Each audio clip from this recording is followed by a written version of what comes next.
Welcome to Drinks in the Library, the only library where drinks aren't just allowed, they are required. I'm your librarian host, Gigi Howard, and each episode I'll be interviewing a guest about a much-loved book that we will be pairing with a drink for you to enjoy along with us or consider for your next book club meetup. As always, stay curious and support your local library. Hello, Libration Nation. This week's book is Soul Survivor by Derek Hansen, in which Rosie Trethaway leaves her unhappy life after inheriting a remote shack on New Zealand's Great Barrier Island. Hoping for a fresh start, there she meets two isolated and troubled neighbors, Red O'Hara, a traumatized former prisoner of war, and Angus MacLeod, a bitter retired policeman, whose lives she gradually changes. As outside forces threaten their island home, the three form an unlikely bond and learn to heal from the pain of their past. My guest this week is author Heather Morris. In 2003, Heather met Lele Sokolov, whose story inspired The Tattooist of Auschwitz, now one of the 21st century's best-selling books. Her first contemporary novel, The Wish, was inspired by Heather's years working in a public hospital alongside families facing the toughest times with love and courage. The Wish's U.S. publication date is right around the corner, May 5th, 2026. Also, her upcoming book, The Piano Teacher of Montparnasse, releases in October of 2026 and tells the story of a French resistance fighter who risked her life to protect one of her students during the war. All right, our drink this week is one that Heather enjoys on vacation and I enjoy most days, Chardonnay. I do have to note that since Heather is in Australia and I am in the US, during the actual recording of this, she was enjoying her morning coffee while I sipped on a cold glass of wine. I love chatting with Heather. You are going to learn so much about her and her experiences growing up in New Zealand. It was a lot of fun. All right, one last thing before we get started. If you're enjoying Drinks in the Library, please like and subscribe wherever you get your podcast. Tell a friend about it this week. Tell 10 friends. Tell all your friends. All of that helps me grow, keeps this going. I really appreciate it. All right, let's get to it.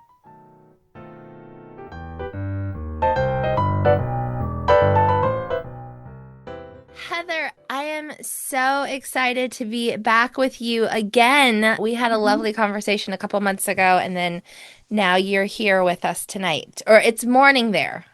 Yes, it is. 9 a.m. So if you'll excuse me, it's going to be coffee for me this morning, not my Chardonnay. You are having coffee. There are many places and times at which at this hour I will be happy to have a glass of something, Yeah. but not today. I've got things to do. Yes, I totally understand. I Well, am having a glass of Chardonnay. Is Chardonnay your preferred wine? my preferred white, but I do, yeah, Pinot Noir. I like, it's hot where I live. All year round, it's warm. Okay. And the good thing about, I do like red wine, but a Pinot Noir, you can chill it, and I do. We just chill it a little bit, and Yes. it's very drinkable. Yeah, I totally feel it. It's not hot all year long where I am, but it's hot and it's very hot quite a bit. I always, whenever we go to wine tastings, I always like, this is perfect for drinking on the porch in the summer. Yes. And I'm excited to talk with you tonight. I'm having my Chardonnay and you're having your coffee, and we're going to discuss a book that won you over. And that is Soul Survivor by Derek Hansen. And I guess, do you want to tell us where were you or who were you or when was it when you read this book? Look, the book was published in 1997, so some time ago. And look, at that time, I was a wife, a mum, and a worker. And I did go back and think, oh, how old were my kids? And they really weren't kids at all, which is now showing my age. But I think I had, what did I come up with? A 20-year-old, a 15-year-old, and a 10-year-old. Okay. I had this range of young adults in my life and working in a hospital. But this story, my husband read it first. And he said, here, I think you'll like this. Because even though it was published in 1997, it's set in the 1960s. Mm-hmm. And an island, Great Barrier Island, which is about off the coast of Auckland in New Zealand. I grew up in the 1960s in New Zealand. This is my Yeah. wheelhouse. This is my hood. And as I started reading the story, I was just flooded with everything that I was reading about. I had actually lived.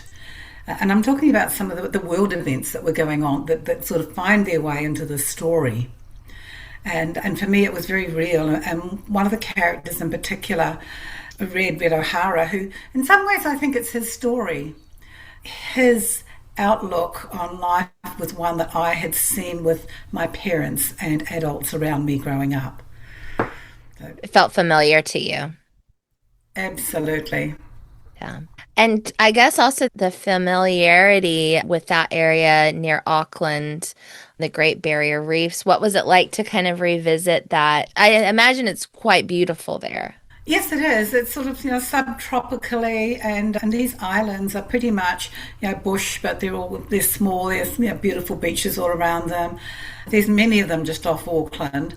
Most of them are not, they only have the daytime visitors to them. People don't live there because they don't have infrastructure for living there. And that's the way we want it in New Zealand. We like to keep things unspoiled. Yes. And Great Barrier Island was one of those things. But I think the other reason that the story resonated with me was, and I don't know if she's the lead, she's meant to be the lead character, and it's a woman who goes onto the island. And for me, it was a time of still very, very much sort of pushing my boundaries as a feminist in Australia now. And in New Zealand, I was very involved in that whole sort of movement during the 60s and 70s and 80s. And to today, very much Right. involved and not passively. So here I was also reading about a strong female character who I absolutely got because she was me. I was her. I love Except that. I didn't go And and run away and live on an island. I know sometimes I want to run away, go Oh, live yeah. on an island. And I guess that's a good question is so you're talking about Rosie. She's one of the three sort of main characters, protagonists. So who are these people? What are they doing? How did they come together? Well, there's on the island, three crotchety, grumpy old men had lived together in an isolation. Hmm. They had managed to carve out a space for themselves on the island where they intersected only if they so desired. And they brought with them all their own baggage. Yeah. Now, Red O'Hara, he is this, well, he suffers from probably PTSD. He's a prisoner of war from the Second World War in Burma, and he hates the Japanese. Okay. Now, when I say to you that that character reminded me of growing up where I did, the Pacific War for New Zealanders and Australians was considered our theatre of war. Many of our family and friends of my mother's generation and my father's generation were either captured or killed, fought in Mm. the Pacific. And my dad was in the Pacific, he fought there. But also the stories that came back about the Japanese prisoner of war camps there, of which, by the way, I wrote a book, Sisters Under the Rising Sun. Who would have Yes. known, sort of, 30 Yeah. years later, I would do that. Meant that in my parents' generation, there was a lot of anger and hostility towards anything Japanese. Okay. And a little aside, it might have been in the early 70s, the first time a container of Japanese cars came to New Zealand, or we're importing Japanese cars, the whole country was up in arms. We don't want them Really? here.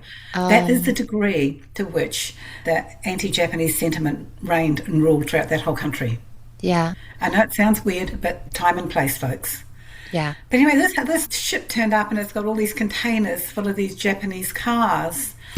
And as they were being offloaded at Auckland onto the docks, the cranes offloading them all had little oopsies, and every one of those containers of Japanese cars ended up in the water. Oh my gosh, are they still there? I think they were probably dragged up and then taken away and, Okay. got rid of. They wouldn't leave them in Yeah. the harbour because it would have been right, would be too dangerous.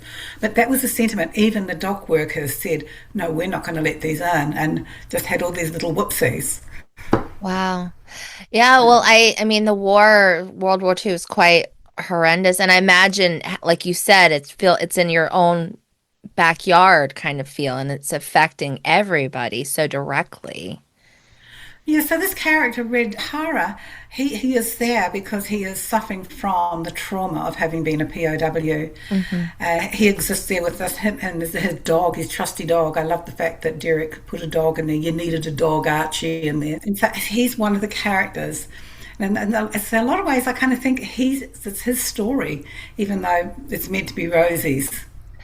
Yeah. But the other two men living on the island with him, Angus MacLeod, he's a ex-policeman from Scotland, and he's just thrown. He's over society. He's over humans. Uh-huh. He doesn't want to have anything more to do with them. And the third gentleman living on there was Bernie, an alcoholic who had fled from Auckland, hoping to be able to at least dry out and live out his life on the island. Bernie dies, and he left his shack. We call them shack. Australian here, we call them weekenders, holiday homes, whatever the phrase is. But it would have been a rundown shack with no electricity and no bathroom facilities as such. They just didn't have them. They didn't any of them as a kid growing up, by the way. We were always taken, any holiday we had would be in a shack somewhere. And anyway, he bequeaths it to Rosie. Now, he gives it to Rosie because Rosie's dad had been a doctor who had looked after him, and he obviously felt fondly towards. Now, Rosie herself is a doctor, a psychiatrist in Auckland. And she's at that point in her life where she's kicked the husband to the curb, had all these sort of selfish sort of lovers, and went, nah, I'm over. The whole hospital system. I'm working in a hospital when I read this Right. as well. I know the hospital system is often broken. And so again, I related to her coming up against the kind of bureaucracies that hospitals sometimes can interfere with what they're there to do, which is to care for the sick. And so she says, yeah, okay, I've got this shack on this island, I'm out of here too. And as you can imagine, the story plays out with this girl, this woman. We call her a woman. She now intrudes onto the island with where Red and Angus are living, and sparks will fly. Yeah. Yeah, for sure. I wanted to ask, like, as we're kind of imagining the book a little bit, like the vibe, the tone of this story, how would you describe that to a potential reader? New Zealand authors and New Zealand filmmakers, we kind of tell dark stories. I don't know why. It's not that as a people that we're these morose dark people, Yeah. but the background to New Zealand coming into being with what we call Pākehā Caucasians. And yeah, a lot of our stories find that dark undercurrent. Ultimately, of course, there's always light at every tunnel, but we seem to start there. And so the vibe of this is these three people now trying to cohabit on an island and not wanting to get along and fighting with each other, and that the men absolutely doing all they can to make Rosie go away. So the vibe is this one of constant sort of angst and tension. And they're not putting them together at this point. It takes external factors for them to decide to come together when they get a common enemy. I don't think it's a spoiler to say what the enemy is. Let's talk about that a little bit. Who is it? Yes. What do they do? And then for poor Red, the enemy is Japanese fishing trawlers. Yeah. Now, this is real fact. This really happened. The two things in this book that for me are so vivid growing up in the 60s were the invasion of Japanese fishing trawlers. You know, New Zealand, a bit like Australia, being right down at the far end of the world, tremendous fishing grounds. And the Japanese started bringing down these huge trawlers, and they were just, going and sweeping up the oceans, and they didn't care what they caught. Whereas New Zealand has always had a very strong protection of the environment. We're only allowed to eat fresh oysters in New Zealand for 3 months of the year. That's the only Really? time they're allowed to be harvested to this day, Really? because we want the oysters to grow naturally, to grow in the wild, and we want them to be able to, populate and regenerate. You cannot go into a fish shop in New Zealand and buy trout. Now, trout, like salmon, that's a very common fish for people to eat. Yeah. But in New Zealand, it's considered, if you want to eat trout, then go and catch the buggers yourself. Wow. So, and pawa, abalone, another thing, all this kind of fishing and farming is all, well, not controlled, it's controlled, but we want it controlled.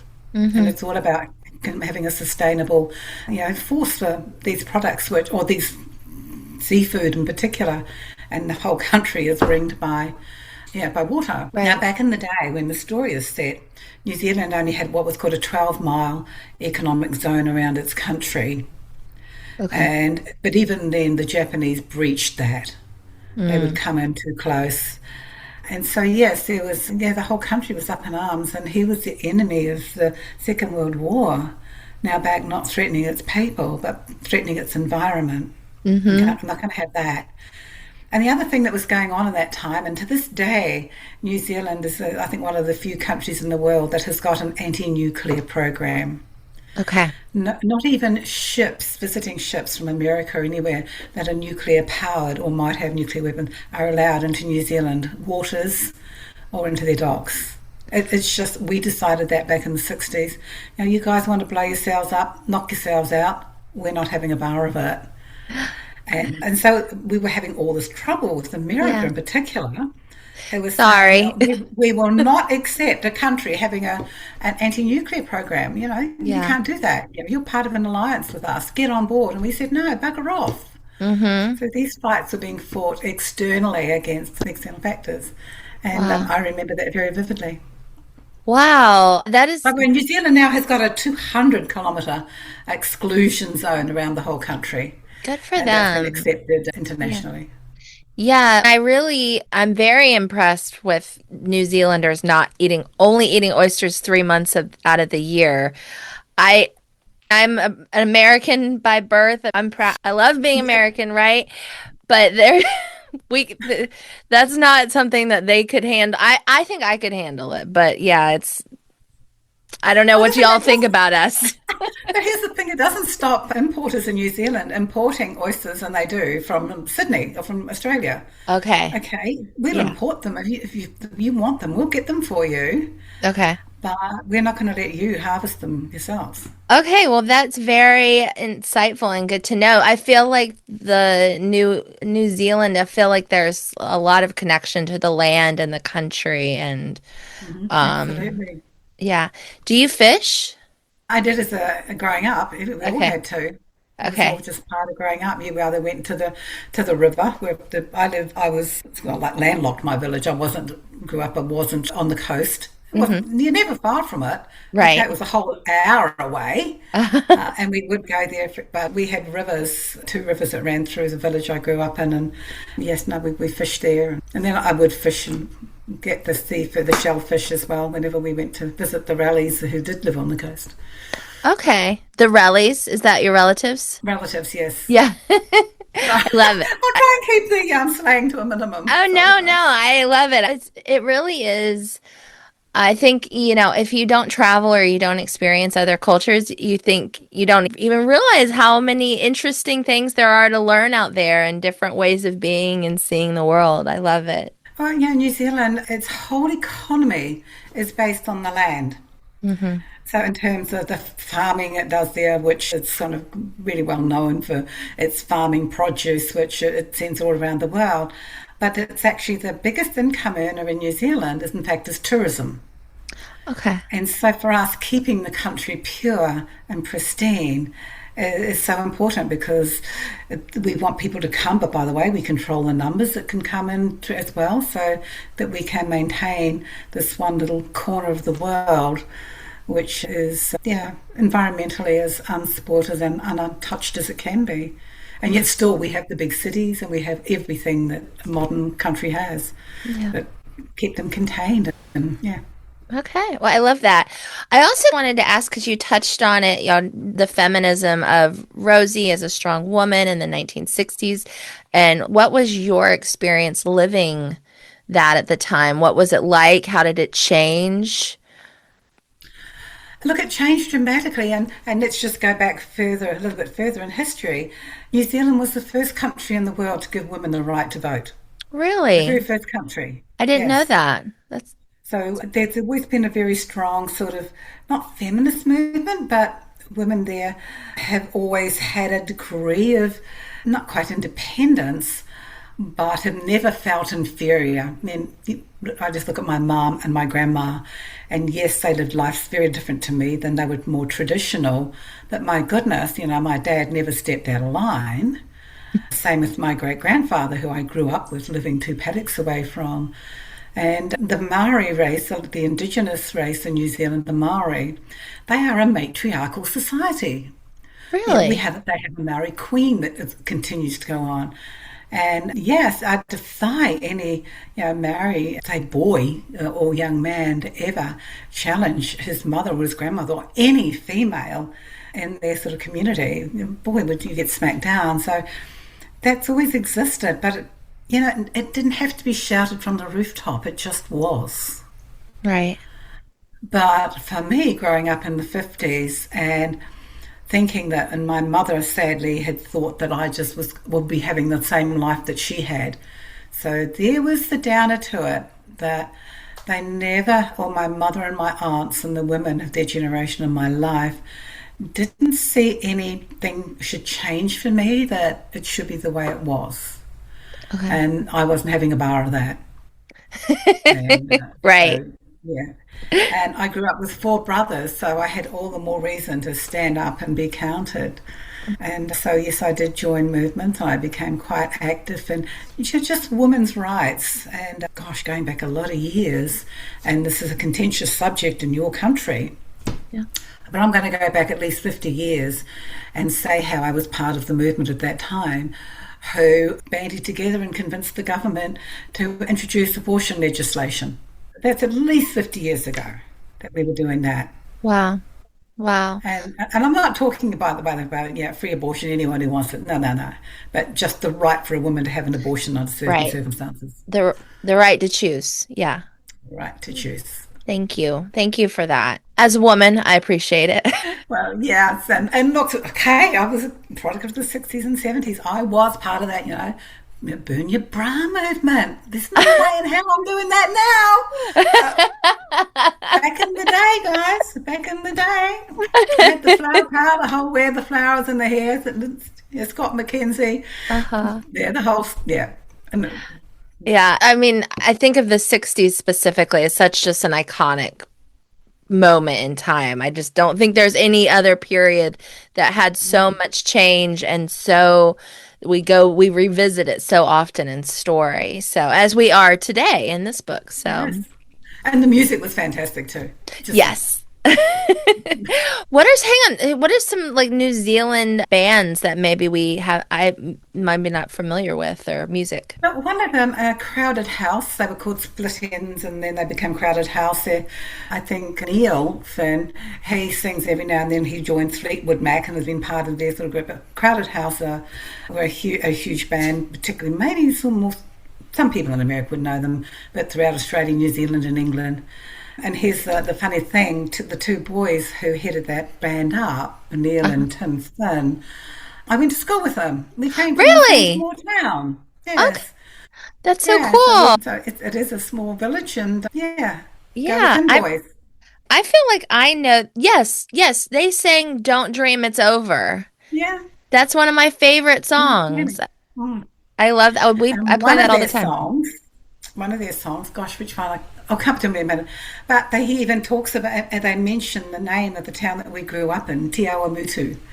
And it's easy, they've even got it in one of their songs. Wow, there you go. Y'all came up together, and look at you now. You're world famous author and in a great band. So that's really And, cool. and they're still performing. And so, Yeah. yeah.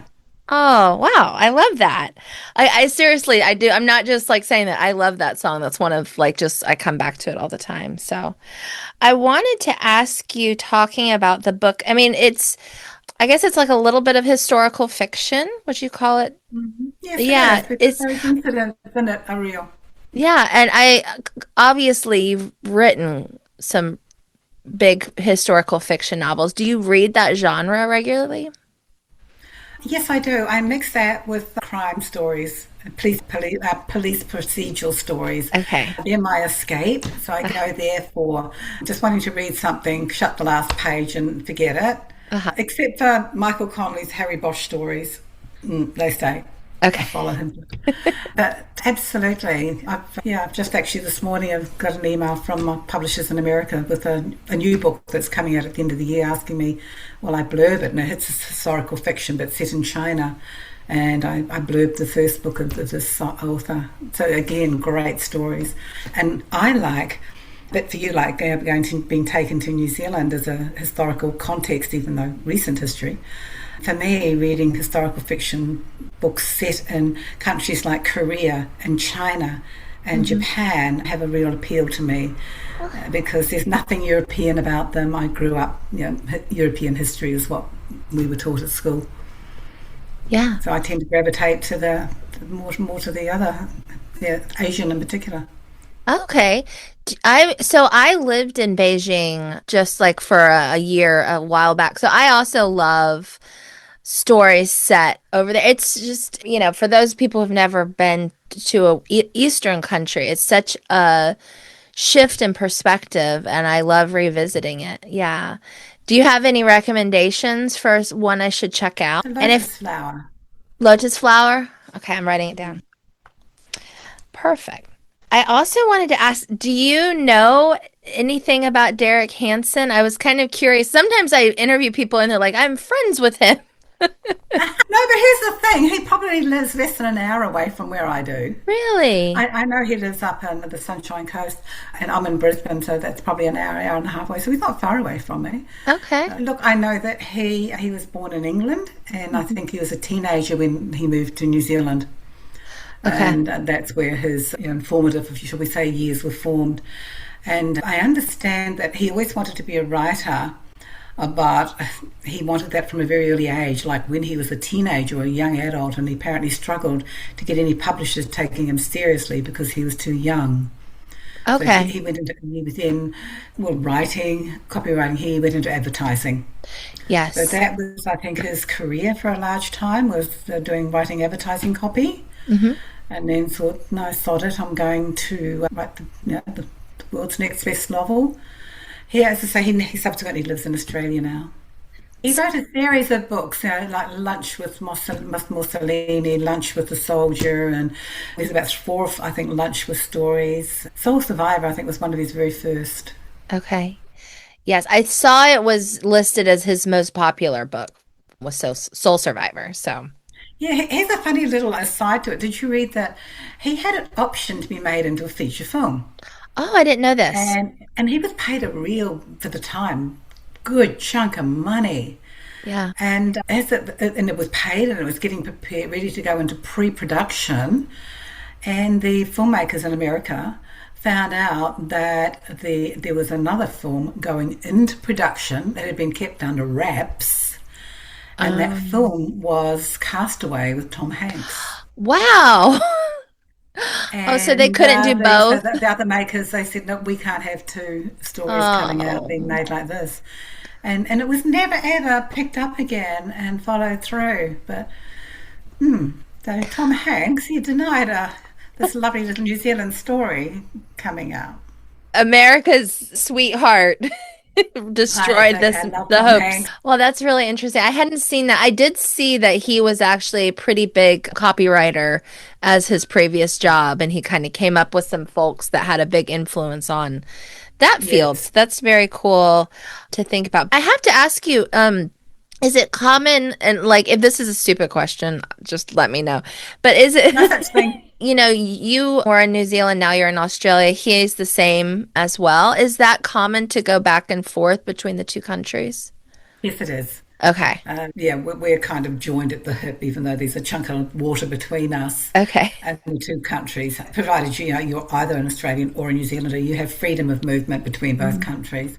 So it's very common. Here's other New Zealanders who sort of came over, and now Australia claims them. Russell Crowe, also born in New Zealand. Okay, Keith Urban, he's a Kiwi, but came to Australia and lived here, and then, of course, went to the States. And so, not uncommon at all. I didn't even know. I thought Keith Urban was Australian, but he's from New Zealand. Okay, interesting. Russell Crowe's cousin, who he was very, very close to growing up, or 2 of them, but one in particular, they're very famous New Zealand cricketers. Really? And one of them actually was the captain of the New Zealand cricket team for many years. And so apparently in the movie Gladiator, people don't know, it's not commonly, but he had these 2 cousins in particular, because they were good decent-sized built men, same Right. age. They actually are extras in Gladiator. Oh, wow. And I'm sure everybody in New Zealand and Australia are like, they're celebrities too. It's just Americans and other Yeah. people are totally goes right over our heads. And of course, all the Lord of the Rings and the Hobbit movies and television things all shot down there and all made there and using a lot of local sort of talent and yeah. Yeah. Yeah. Well, that's always, I have to tell you, when I think a lot of Americans think of New Zealand, we think of Lord of the Rings. Mm. Yeah, you know. I don't know if that's a good thing or a bad thing. Oh, it's fine. It absolutely is. If you arrive at Wellington, which is the capital of New Zealand, you fly into Wellington Airport, you get greeted with the sign, Kia ora or Haere Rā, which is welcome in Maori, and it says to Middle Earth. It doesn't say to New Zealand, it says to Middle Earth. Oh, well, okay, good. Everybody's embraced it. Yes. I wanted to ask just real quick, one last question about the book is who would you recommend Soul Survivor for? Who do you think is the ideal reader for that book? And look, I can't imagine there is anyone who it wouldn't sit neatly into them having a variety of reads. As I say, it's all about people that from separate lives, how you can live together. And for me right now, boy, do we need to hear that more than ever. That Yeah. you can have differences and you can come from different backgrounds. But you know what? We all bleed the same colour red when we get cut. So for me, it's about, here's the story. It's set on this very limited sort of space and it's about people. Right. And the environment is the second character and the protection of that environment. And again, those themes of caring for the environment, caring for each other should be remembered and read about and taken to heart even more so right now. Yeah. Yeah, absolutely. That's a wonderful It's just me message. beating that's my bandwagon, okay. I'm here, I'm right. I'm on the wagon with you. Thank you. Yeah. Let's talk a little bit about your work and what you've got going on. So, I don't know where you want to start. I like to ask the question of like, how did you become a writer? And then if you want to kind of guide us into what followed. You know, there have been books and movies made like The Accidental Tourist and The Accidental whatever. Sometimes I think of myself as the accidental storyteller. I think I'm happy to categorise what I do as being a storyteller. Authors are somebody who I have on pedestals and who I think are brilliant, and I would never try and become one of them because of the years that they've brought to learning their craft and mastering their craft. And I did none of that, folks. I did none of that. I met a man who had a story because a friend of mine said, would I meet this old man? He wanted to meet somebody who was not Jewish he could tell a story to. And I said, yes, thinking I would be just spending some time with this man and letting him talk. And that was Lali Sokolov. And 15, 16 years later, I wrote his story as a novel, The Tattoos of Auschwitz. Again, not knowing how to write, the best way to tell it. But being very, very lucky and having amazing publishers who, once I convinced them I would not write a story as a memoir, it wasn't going to work for me, let me tell the story I wanted to. Yeah. So I write in simple language and I tell a story and seem to have found a way to do that 2, 3, 4, 5 more times Right. in the last few years. Yeah. Do you believe that there's a little bit of a magic to it all? Like I said, we've spoken before and it does, and I'm kind of getting similar vibes to like things that come into your life that you haven't expected to, Yeah. and then they just changed everything, right? They do. And here's the only trick to it, folks, is to be open to anything and everything that presents itself to you. Yeah. You can reject it down the track, but at least be open to it, because that's what I had to be with Lali, but I always have been, by the way. So all my life, both professionally and with my family and friends, always open to trying something new and doing something new. Hey, I decided, I woke up one morning when I was in my mid-30s. I had 3 children. I think the youngest was 2. And I just woke up and went, I'm going to university. And my husband said, oh, why, what's on there? And I said, I'm going there to enroll. And he said, what for? I said, because I want to go to university. I haven't done it. It was something that was missing in my life. Right. So I went down to the local university in Christchurch and said, yeah, I want to enroll. What do you want to do? Hell, I don't know. What can I do? Whatever you want. Okay then. And I guess it's once again that I'm a product of my upbringing, being told that I couldn't do things, taking that on board, and then suddenly realizing, yeah, I can actually. Yeah. And it was the same with writing. I'm not sure if I told you last time when I was talking with my brothers a couple of years ago. There's the three surviving of my brothers sitting around talking about, well, what would mum and dad think about what had happened to me? And all of us having a lot of jokes and fun about how they would have responded had they still been alive. And one of them said, you're a crap student. God, I remember you were always, I would see you sitting outside the principal's office.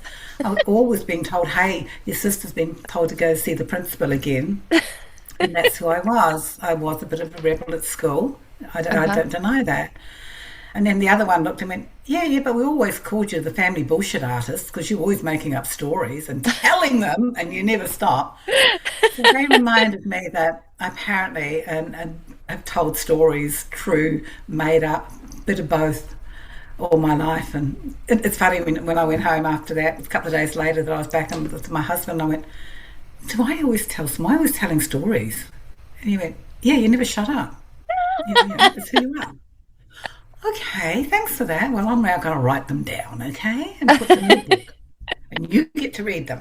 That is amazing. Absolutely amazing. What, as a storyteller, what are the most key elements to telling a good story or having a good story?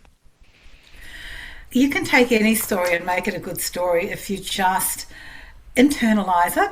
Mm-hmm. And my books are full of dialogue because for me, I exist by talking. We all do. It's conversations that we learn from and that make the world go round. And so I tend to load them with a lot of dialogue. And everything I'm writing, as I'm writing it, I'm actually saying it. And that's why you don't get the sort of... If I'm going to tell you that Gigi walked out of her house this morning and the sun was up, the sky was a deep azure blue, and the sun was twinkling through and being filtered through the trees that surrounded the property, and the mist was rising up. No, I'm not going to write that, folks. I'm going to write Gigi walked out of her house, it was morning. Picture the rest yourself. And so at that sort of visualizing, I think we're all very capable of. I don't need to tell you if I've already said it's morning, that and unless I want the weather to be a factor, mm-hmm. I want it to be wet or snowy or cold, then what does it matter? Well, that's excellent. Yeah, straight. Hemingway was like that, right? Too. Keep it simple. Keep it simple, for sure. I'm talking about books you've got coming up. So I know The Wish, which I loved. It's coming out in the States in May. Yes. It'll be on the shelves there. So I am doing a little bit of Zooming and interviewing to spread the word. And we've already got our first amazing review. I think it's going to be published 1st of April. Something like that. Oh, great. So, yes, the Wish. And this is me, guys. I've got out of my lane here. And I've written my first and probably be my only contemporary story. Yeah. And do you want to tell the story? Is, like I said, this is a story that came to you from a chance connection, and then now you've brought it to life. Yes, it came to me through a gentleman where I worked. I worked in a large hospital in the social work department. And it was a hospital that we called a cradle to the grave hospital, so from newborn obstetrics to geriatrics and everything in between, which included paediatric wards, and it included in particular paediatric oncology, the treatment of kids with cancer. And this inciting incident, as they like to call it in the literary and film world, happened one day when a young patient, a teenager, had been told they could make a wish. And the person that was sent in by his employer to help him make that wish found himself in a world totally removed from everything and anything he'd ever been involved with before. And he didn't want to be there. but he was being sent there by his boss. You've got to make this wish for a teenager. So this young man, who initially, came to the social work department, because that's where you have to report when Make-A-Wish Foundation, who do all these wishes. That's all generally generated through social work department, and then through the social worker working with the families. But yes, he finds himself in this, it could have been Mars for him, another planet. Yeah. And just how the teenagers on that ward, the staff, the family connected with the patient in particular, how they respond to him and how he responds to them. And yes, that conflict which existed in the book and existed way too many times in real life for me, between that person, that stranger, and the father. Not the parents, just the father of the patient. Yeah. Because dads are the ones that they don't want strangers in their lives, but they do not, in their daughters' lives, but they do not want strangers in their daughters' lives at a time of their life when they're terminally ill. Yeah. But it has, I think, a lot of happy and upsides, and as I try to say, you can learn so much from these teenagers, these young people with wisdom and maturity beyond their years, who can ground and centre us adults as we go off flying in tangents about what's happening around us. Absolutely. Well, I am excited for the U.S. launch here. That's great. So hopefully this will get the word out for it as well. And then I wanted to ask if you want to talk about, I know you're so busy, but what else are you working on right now? Here's the interesting thing for the few folks in the States. You're actually getting 2 books from me this year. Yay! The Wish came out last October, and the other countries around the world that have got it. And the States was just a bit behind. You have scheduling, and that's fine. But my next novel, which I kind of wrapped it less than a week ago, other than the tweaks that are going to go with the edit it's got a sensitivity editor reading it, for example, right now. So they're specialist people will now read it for different things. But it is wrapped, it is done. I wrote the words "the end," which is always a good thing to write. Yay. And will be out in October this year, also in the States, as well as universally. And back into my genre of historical fiction, and it begins in occupied Paris in 1942. It's called The Piano Teacher of Montparnasse. For those who don't know, Montparnasse is a suburb in Paris in the 15th. And it's a true story. And I've been given this story by 2 families whose family members were the players in the story. An 11-year-old girl, Jewish girl in Paris, who, with the night the Germans come to take the Jewish people out of the apartment building she's in, at 2 o'clock in the morning in November, middle of winter, and this is all factually real, folks. Her mother, she was with her mother and a 16-year-old brother, and her mum told her not to get taken, to run, to use the chaos of the moment and escape being taken away. Wow. And told her the only person she could go to was her piano teacher. She was the only person that her mom knew that wasn't Jewish, and so knew that she would not be being rounded up. Right. And yes, Mathilde, she did as her mum instructed her. I can say you can't imagine the fear that young 11-year-old would have lived, getting out of an apartment building with gunshots and beatings and screaming and dogs and the whole crazy world of Jewish people being taken away purely because of their religion. But she got to her piano teacher, and she lived with her parents only a couple of streets away. Because back then, you had to only live a couple of streets away. So, you went to the school that was close by, you had your piano teacher close by. And they took her in. But what Mathilde's mother could not know is that her piano teacher and her parents were very active and very senior members of a French resistance cell, part of a network, a big network of French resistance fighters. Resistance, as they were called. And so for them, taking her in posed all kinds of issues for them as well. Wow. Because it threatened what they were doing, but for them, and what they did threatened in return Matilda and her safety. Right. But they said, no, we have to take this risk. And so they took her in, changed her name, gave her their name, and to enroll her in school, back in the school that she was already going to. But they went there, and the brilliant principal, it was a girls-only school, very new, very new. And the principal there was so angry with what was going on with all her Jewish students being taken that she had no problem re-enrolling Matilda under another name and colluded with this family to protect her while she was at school. Wow.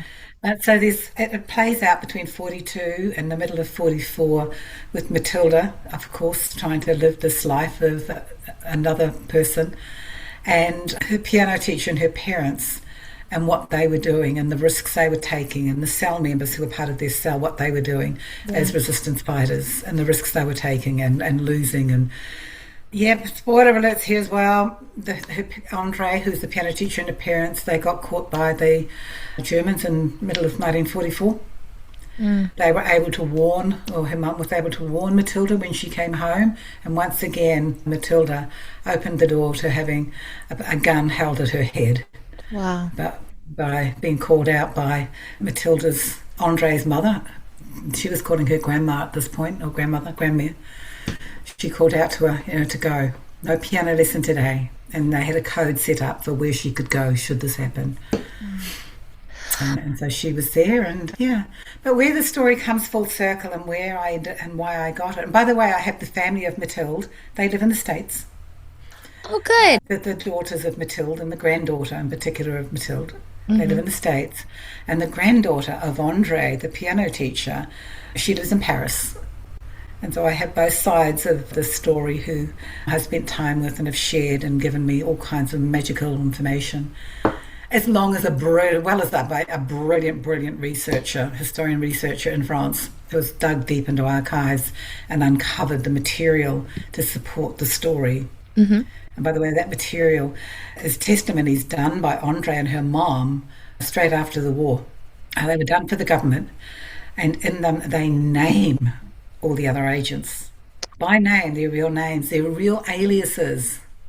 Wow. And they also detail the missions that they were all on.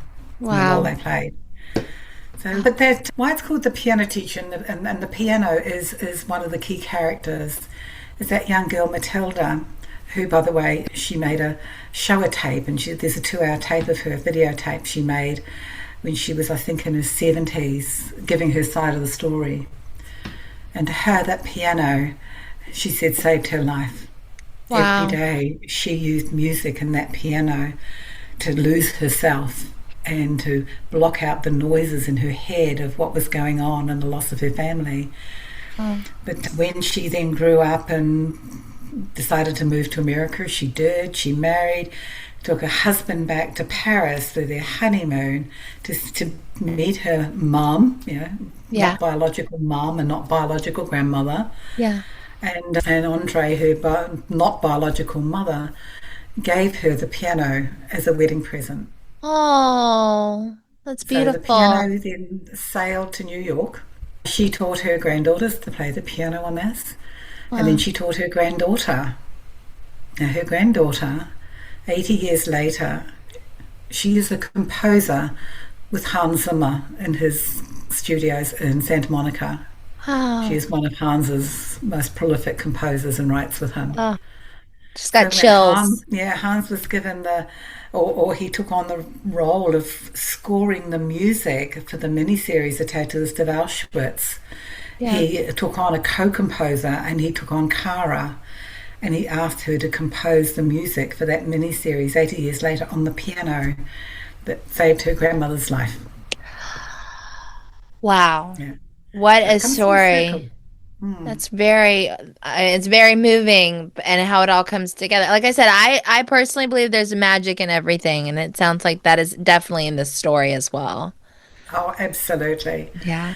Yes, and look, it's not a Holocaust story in the same sense, but also Andrée, the piano teacher, when she was captured by the Germans, she was actually sentenced to spend 10 months in Ravensbrück concentration camp in Germany, which was a female-only concentration camp, one of the worst and one of the most unknown. And so she did have to survive 10 months there. And now I've given that away that she survives, but I don't care. We're still going to read the book. Thank you, because there's a Yeah. hell of a lot more in there that I have not shared with you, trust me. Okay. Well, I'm so excited for all of this for you. I'm also excited for you to have hopefully a little time off, hopefully a little Chardonnay down on Hmm. Chardonnay on vacay. It rhymes Yep, perfectly. yep, absolutely. Yes, Heather, this has been so lovely to talk to you tonight again. You're enjoying your coffee, I'm having my wine, and yeah, and just to talk about the books we love and the stories that change our lives. So thank you so much. Look, my absolute pleasure, darling. It has been. And yes, I am coming to the States in April, but I'm only going to be in California doing some events there. And but I will be back. Okay, very cool. Do you know where in California you're going to be? Just out of LA and San LA. Diego. Okay. Well, I think Yeah. I have some family out there, so maybe I'll tell them to get over. Look, I'm about to put some flyers up on my website that indicate where it is that I'm talking. And it's the Perfect. Historical Fiction Writers Festival in Corona, which is about an hour out of LA. Okay, excellent. Initially, why I was going over there, the other events have just all worked in. Well, Heather, thank you so much, and we'll say cheers and have a great day, Absolutely. and I'll have a good night. Thank you so much. It's been a Thank- pleasure. Yeah, for sure. Same, same. Thank you for spending some time with me and my guests for an episode of Drinks in the Library. For more information about the show, you can find us on Instagram at Drinks in the Library, on the World Wide Web, drinksinthelibrary.com, or shoot me an email at drinkspod@gmail.com. Until next time, cheers.